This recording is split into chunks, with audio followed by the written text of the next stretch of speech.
Hello everyone, আজকে মায়ের skin care করবো আমি, সেটাই তোমাদের সাথে শেয়ার করব যে কেমন করে করছি।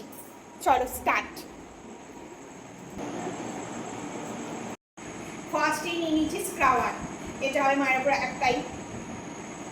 আসলে কি বলতো, কোনো কিছু প্রথমে কিনে না আমি নিজের উপর লাগাতে ভরসা পাই না।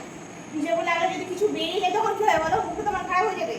তাই জন্য আগে সব কিছু মায়ের উপর অ্যাপ্লাই করে নিই, তারপর মায়ের স্যুট করলে তখন আমি নিজের উপর অ্যাপ্লাই করি, বুঝলে?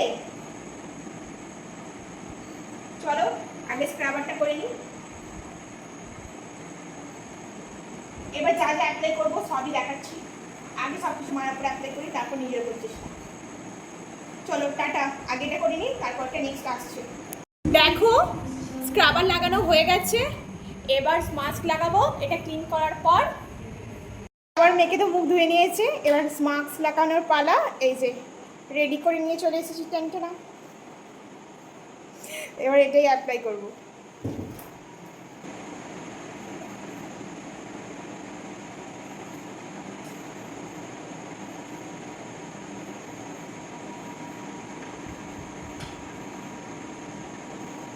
এবার আগে মাখিয়ে নিই, তারপর দেখাচ্ছি।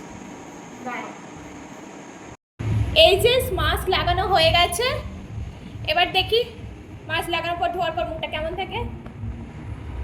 দেখো স্কিন কেয়ার পর মুখ পুরো ফর্সা চকচক করছে, কি ভালো লাগছে তো? হ্যাঁ, পুরো ফর্সা হয়ে গেছো, ব্যাস। কি কেমন স্কিন কেয়ার করলাম, ভালো তো? এবার থেকে নিশ্চিন্ত, মুখ একদম পরিষ্কার, কোনো কিছু প্রবলেম দেখা যায়নি। এরপর থেকে আমিও লাগাতে পারবো। টাটা।